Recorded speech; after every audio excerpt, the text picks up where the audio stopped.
बंदों गुरुपद कंज कृपा सिंधु नर रूप हरि महामोहतम पुंज जासु वचन रवि करण कर। श्रद्धेय महानुभावों, नाद बिंदु उपनिषद में यह पद आया है, सदा नदानुसंधान नाथ समय छिना वासना तुया निरंजने विल्यते मनोवायु नौ संशय। अर्थात नाद के सतत अभ्यास से वासना छिन्न हो जाती है और मन तथा प्राणवायु निरंजन निर्माया में लय हो जाते हैं, इसमें संशय नहीं है। अर्थात जब माया और वासना हमेशा निरंतर नाद ध्यान करने से वासना छिन्न हो जाती है और प्राणवायु निरंजन निर्माया में लय हो जाता है, अन्यथा माया में भ्रमित करने से भ्रमण करने से यह जीवात्मा भ्रमित हो जाता है और अनेक प्रकार का असत्य को ही में क्षणभंगुर सुख के आनंद की अनुभूति के चक्कर में फंस करके अपने जीव आत्मा की अधोगति में धकेल देता है और जीवन मरण के चक्कर में फंस करके अनेक प्रकार के दुखों को भोगना पड़ता है। यही जो संत महात्मा लोग कहते हैं, हे भाई, जिस तरह सूर्योदय असत्य भी दुख देता है, असत्य जो है दुख ही दुख देता है, सुख तो कदापि नहीं होता है। जैसे यह बात जीवात्मा का इंद्रिय सुख नहीं है, यह बिल्कुल सत्य है, लेकिन आप इंद्रिय सुख की तृप्ति करने हेतु अपना बल बुद्धि और आयु को खर्च कर देते हैं, जो कि अंतिम में आपका जीवात्मा अधोगति में चली जाती है और अनंतः आपको दुख ही दुख भोगना पड़ता है। 84 लाख जोनी में भ्रमण कर करके जन्म मरण के चक्कर में फंस करके नाना प्रकार का दुख को भोगते हैं। जिस तरह सूर्योदय होने पर रात का अंत हो जाता है, अंधकार का नाश और प्रकाश का विकास होता है, उसी तरह जब अज्ञानता रूपी रात्रि का नाश हो जाता है तब क्या होता है, माया समाप्त हो जाएगी। तब हम ज्ञान में प्रतिष्ठित हो जाएंगे, हम अपने को जान लेंगे और प्रभु का भी प्रत्यक्ष ज्ञान कर लेंगे। जब तक इस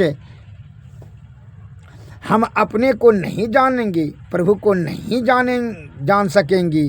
गोस्वामी तुलसीदास जी ने कहते हैं, यद्यपि माया असत्य है लेकिन दुख देती है। एक बहुत अच्छा दृष्टांत मैं दे रहा हूँ, जरा श्रवण करें। एक लड़के ने विवाह किया, वह अपनी पत्नी के साथ घर लौट रहा था। देहात जाना था, ट्रेन पहुँचते पहुँचते रात हो गया। उसी शहर की एक धर्मशाला में पत्नी को लेकर के ठहर गया। अब रात में खाना पीना खा कर जब आराम करने लगे तो उससे पहले बहस छिड़ गई दोनों जी में। कहा कि जो है, जब लड़का पैदा होगा तो मैं उसको वकील बनाऊंगा। और उसकी पत्नी बोलने लगी कि नहीं नहीं, वकील नहीं बनाएंगे, जब लड़का पैदा होगा तो उसको डॉक्टर बनाएंगे, जो कि मरीज का इलाज करेंगे, रोगी का इलाज करके धर्म होगा और उपकार होगी। धर्म अर्थ काम और मोक्ष चारों चीज़ प्राप्त होगा, खानदान का नाम रोशन होगा, धर्म और सत्य में वृद्धि होगी, जिसके संस्कार से जीवन सुखमय होगा और हम लोगों का भी नाम जो है सदा सदा के लिए अमर होगा। डॉक्टर बड़ा उत्तम कार्य करता है, स्वास्थ्य रूपी जीवन को सुरक्षित सुव्यवस्थित करता है।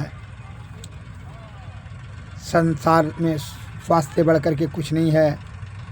वह नव दुल्हन इसी तरह तर्क दे रही थी तो उसने दुल्हा ने कहता है कि बेहूदी कहीं की, तुमको हम जब बोलते हैं लड़का पैदा होगा तो डॉक्टर वकील बनाएंगे, वह बड़का बड़का केस को जीत लेगा, क्योंकि केस को जीत करके झूठा को जो है वह जीत बना देगा और सत्य को असत्य बना देगा।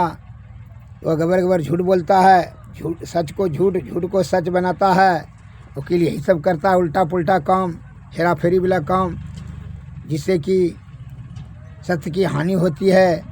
इससे नाम रोशन नहीं होगा, अपना तो नाम मिट्टी में मिला देगा, क्योंकि पैसा के लालच में आकर के सत्य को असत्य में बदल देता है वकील। इसलिए वकील बनाना उचित नहीं है। तो उसमें दोनों में बहस होते करना है। वकील बनेगा, रुपया ज़्यादा कमाएगा। दोनों जीव में बड़ा झंझट होते होते बहस हो गया। वो जो है उस बहस जब हो गया वो कलह में परिणत हो गई। पति जो है उसका क्रोध भड़क गया, उसका क्रोधाग्नि भड़क उठी और उसने जोर से अपनी पत्नी को एक लाठी लेकर एक लाठी मार दिया। माथा पर माथा फट गई और दूसरा लाठी मारा, हाथ टूट गया। अब तो वह रोने लगी। रो करके जब रोने लगी तो उधर से आदमी सब जमा हो गया, आया। आदमी ने कोई फ़ोन कर दिया, पुलिस भी आ गई। पुलिस ने केस बना दिया। उसका भाई बाप को सूचना मिला, वो भी आया, केस बना दिया। जो है पति, उसके पति को पकड़ करके पुलिस ने जेल कर दिया उसको। अब 307 दफ़ा हो गया।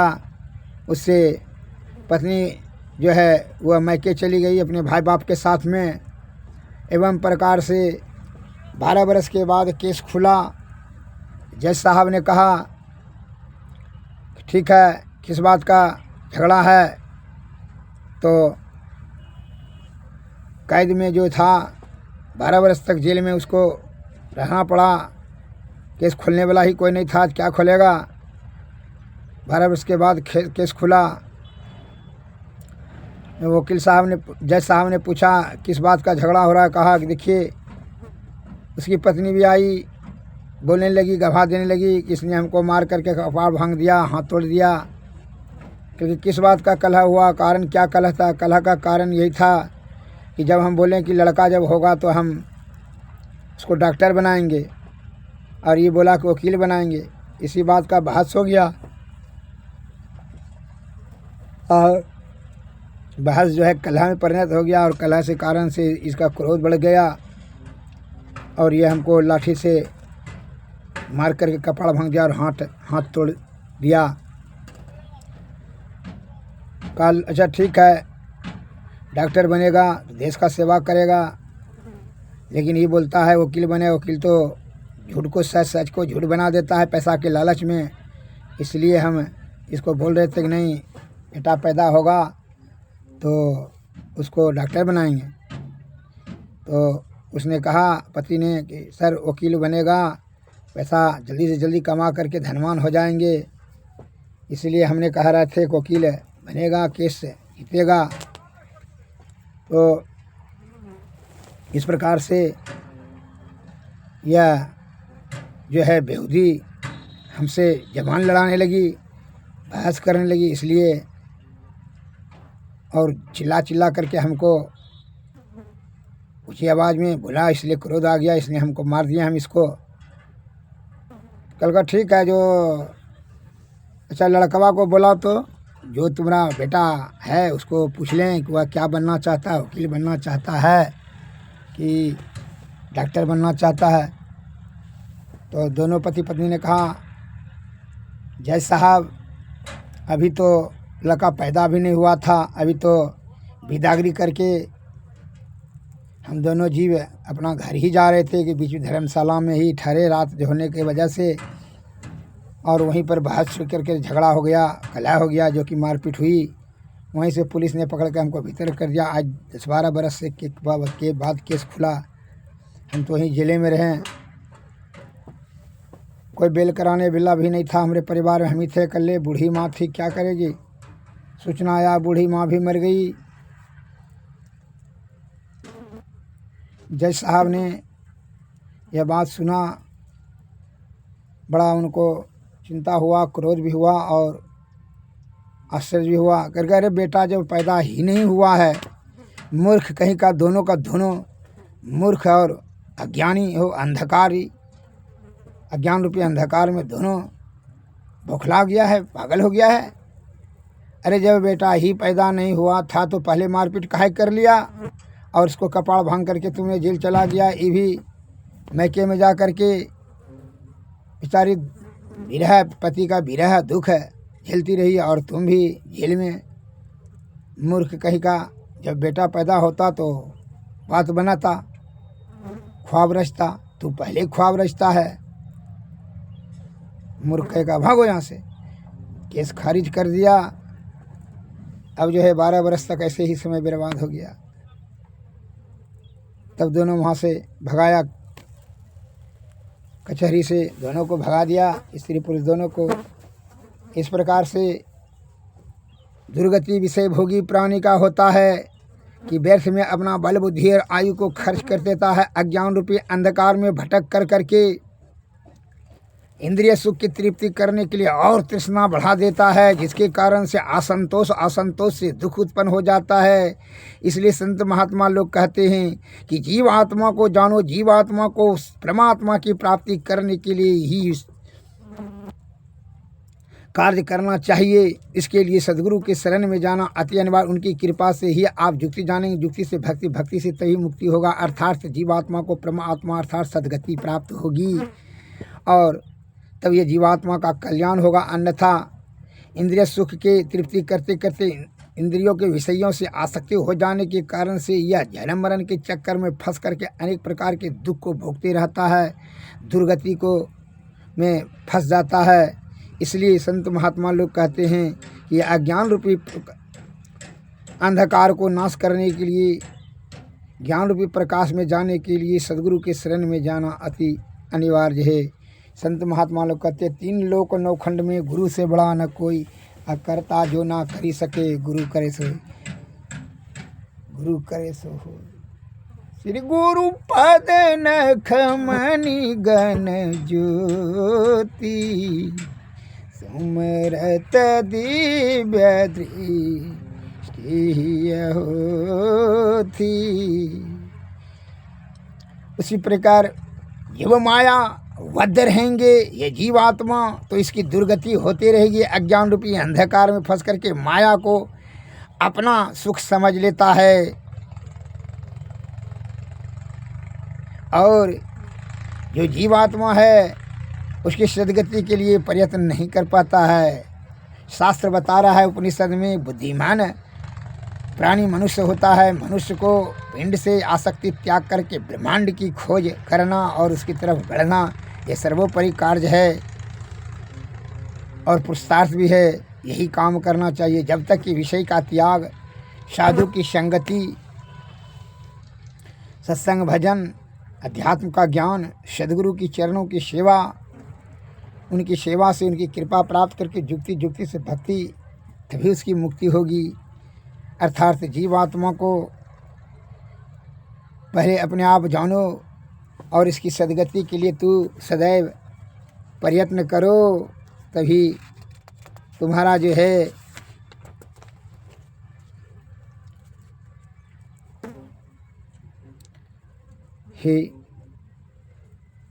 इस दुनिया के सज्जनों, इसलिए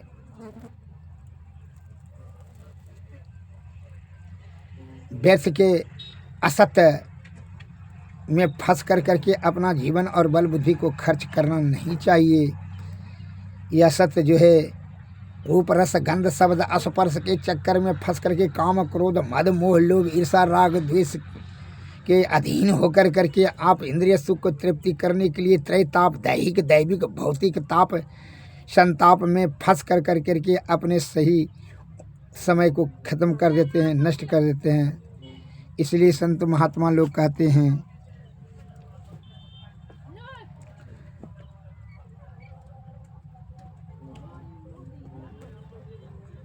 यद्यपि असत्य देत दुख अहि, दुख तो हो ही जाता है। उसी तरह यह असत संसार का सत्य मालूम होता है। दैहिक दैविक भौतिक और इस त्रेतापों से हम संतप्त होते रहते हैं। इसी के लिए भगवत भजन करना चाहिए। प्रथमतः परमात्मा स्वरूप का परोक्ष ज्ञान हो, पश्चात अपरोक्ष ज्ञान। जब तक परमात्मा स्वरूप को सही रूप में नहीं जान लेंगे तब तक परम कल्याण नहीं होता है। इसके लिए श्री सद्गुरु के शरण में जाना अति अनिवार्य है। इसे संत महात्मा लोग कहते हैं कि पानी बीच बताओ साधु तन को यही तमाशा है। ये शरीर में पूरा ब्रह्मांड संव्याप्त है। सदगुरु की कृपा से ही तुम ये तीनों अंधकार, प्रकाश और शब्द मंडल, तीनों पर्दों के पार ये जीवात्मा को परमात्मा की प्राप्ति करा सकते हो। इसलिए सदगुरु के शरण में जाओ। ऐसा है कहते हैं पानी बीच बतासा साधु तन का यही तमाशा है। मोटी बांधे आया बंदा हाथ पसारे जाता है। ना कछुलाया ना ले जाएगा, नाहक क्यों पछताता है। जोरू कौन खसम है किसका, कैसा तेरा नाता है। पड़ा बेहोश होश कर बंदी, विषय लहर में माता है।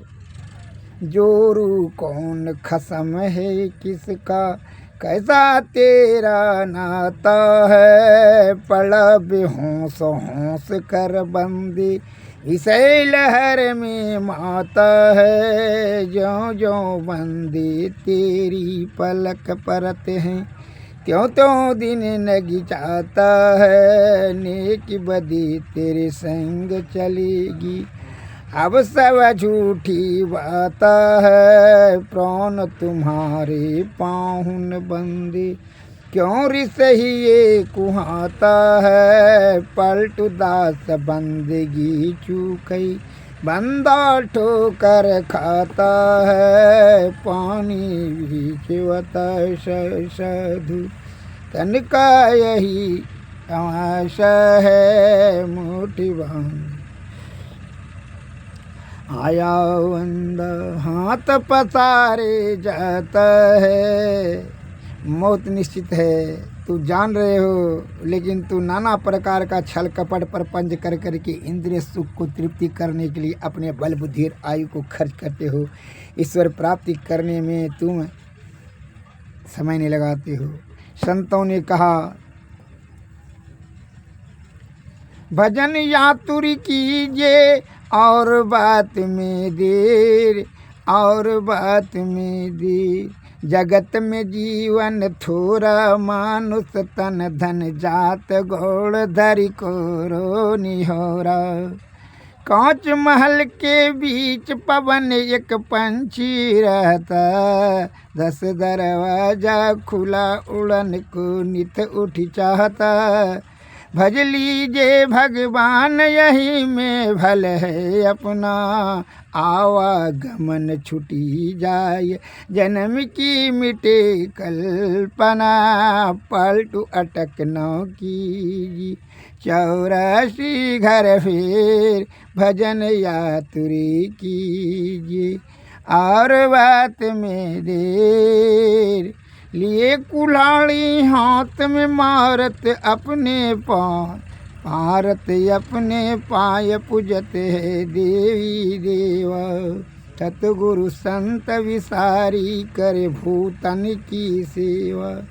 चाहे कुशल गंवार अमी दे माहुर खावे, माना ये किए से लड़े नरक में दौड़ा जावे।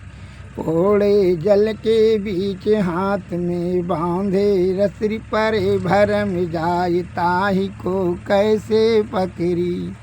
पलटू नर तन पाड़ के भजन महल साय, लिए कुल्हाड़ी हाथ में मारत अपने बीच बजाय। श्री सद्गुरु महाराज की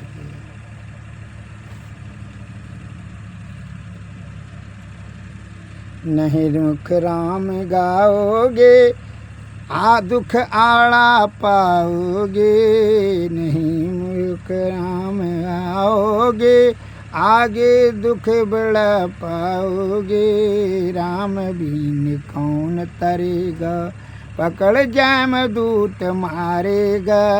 कबो सतसंग न किन्ना, भूखे को नहीं कुछ दिन ना माया हूँ मोह झूमे झूली कुटुम्ब परिवार लखी फूले पूछे धर्मराज जब भाई वचन मुख नहीं कहीं आई पलटुल हस लखे रोया सुधर तन पायक खोया। श्री सद्गुरु महाराज आरती तन मंदिर में कीजिए दृष्टि जुगल कर सन मुख दीजिए चमकै बिंदु सूक्ष्म यत्युजल ब्रह्म ज्योति अनुपम लख लीजिए जगमग जगमग कवि मंडा निरखी निरखी ज्योति तज दीजिए शब्द सूरत या व्यास सरल तर रसवाद गही ऐसी जुगति काया गढ़ त्यागी भव ब्रह्म भेद सकल मलक्षी भवखंडन यारति निरमल हृमय अमृत रस श्री सद्गुरु महाराज की जय। सभी नमस्कार, जय।